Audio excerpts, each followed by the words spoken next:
আসসালামু আলাইকুম শিক্ষার্থী বন্ধুরা, সবাইকে স্বাগত জানাচ্ছি বাংলাদেশের সর্বপ্রথম ডিজিটাল এবং পূর্ণাঙ্গ একটি সহায়ক বই ইজি অ্যাকাউন্টিং বইয়ের বেসিক কনসেপ্টের ক্লাসে। খেয়াল করে দেখো, আমরা কিন্তু ধারাবাহিকভাবে একদম প্রথম থেকে সবগুলো অধ্যায়ের বেসিক আলোচনা করে আসছি। আমরা এখন আছি হচ্ছে নবম অধ্যায়ে। তোমরা এতগুলো অধ্যায়ের আলোচনা দেখে কিন্তু বুঝতে পেরেছো যে আমাদের বইটা কত সমৃদ্ধ একটা বই, কত গোছালো একটা বই।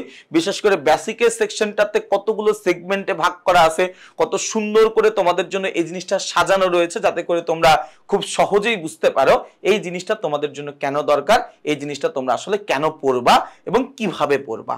আমরা এখন আলোচনা করতে চাই আমাদের পাঠ সম্পর্কিত বেশ কিছু গুরুত্বপূর্ণ তথ্য নিয়ে, এবং এইগুলো পড়ার মূল উদ্দেশ্য হচ্ছে আমাদের যেহেতু মূল বই থেকেই এমসিকিউ আসবে, তো এমসিকিউর জন্য আমাদের বেশ কিছু জিনিস জানা থাকা দরকার, যাতে করে আমরা এমসিকিউর উত্তরটা সুন্দর করে অ্যান্সার করতে পারি, এবং সেই চিন্তা থেকেই কিন্তু আমরা এই আলোচনাগুলো করছি। দেখো, সবার প্রথমে আমাদেরকে জানতে চাওয়া হয়েছে, আলোচনা করা হয়েছে রেওয়া মিলের ধারণা। দেখো, রেওয়া মিল যেটার ইংরেজি হচ্ছে ট্রায়াল ব্যালেন্স, রেওয়া মিল যেটার ইংরেজি হচ্ছে ট্রায়াল ব্যালেন্স, এবং রেওয়া মিলের উদ্দেশ্য হচ্ছে খতিয়ান থেকে প্রাপ্ত হিসাবের গাণিতিক শুদ্ধতা যাচাই করা। খতিয়ানের কাজ হচ্ছে রেওয়া মিলের কাজ হচ্ছে আমি খতিয়ান পর্যন্ত যা কিছু করেছি তার সকল কিছু কি ঠিক করছি কিনা, তার সকল কিছু কি ঠিক আছে কিনা, সেইটার সত্যতা নিশ্চিত করা। অর্থাৎ আমার কোনো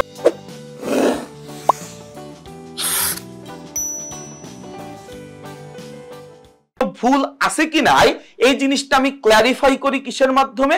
এই জিনিসটা আমি ক্ল্যারিফাই করি হচ্ছে রেওয়া মিলের মাধ্যমে। তাহলে আমার রেওয়া মিলের অন্যতম প্রধান উদ্দেশ্য হচ্ছে আমি আমার হিসাবের গাণিতিক শুদ্ধতা যাচাই করি।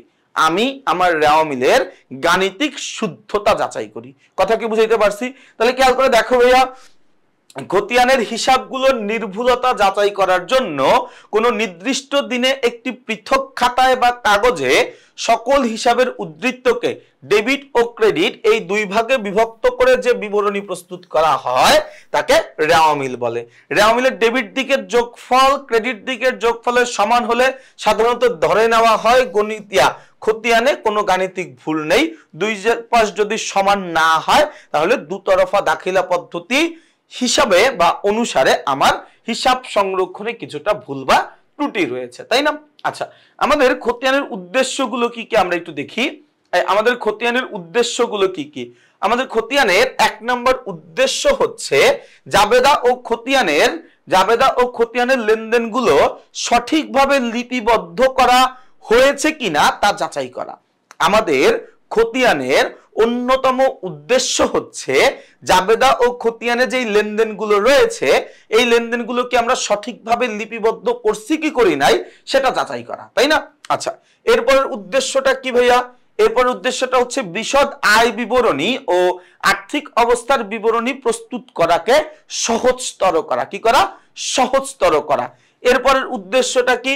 এরপরের উদ্দেশ্য হচ্ছে জাবেদা ও খতিয়ানে যদি কোনো ধরনের কোনো ভুল ত্রুটি থাকে সেই ভুল ত্রুটিগুলো আমরা সংশোধন করার সুযোগ পাই রেওয়া মিলের মাধ্যমে, তাই না? আচ্ছা, 4 নম্বর উদ্দেশ্যটা কি?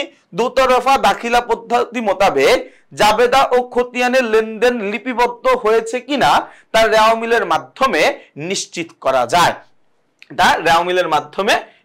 করা যায়। ওকে, 5 নম্বর উদ্দেশ্যটা কি ভাইয়া?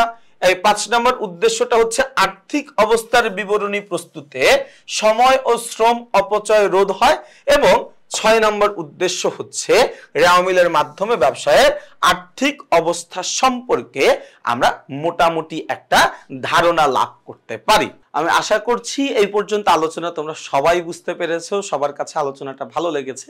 ইনশাআল্লাহ আমরা আগামী পর্বে আলোচনা করব আমরা কিভাবে রেওয়া মিলটা প্রস্তুত করতে পারি সেই নিয়ম নিয়ে। তো আজকের মতো এখানেই শেষ করছি। সবার জন্য অনেক অনেক শুভকামনা রইল। সবাই ভালো থাকবা, সুস্থ থাকবা। আসসালামু আলাইকুম।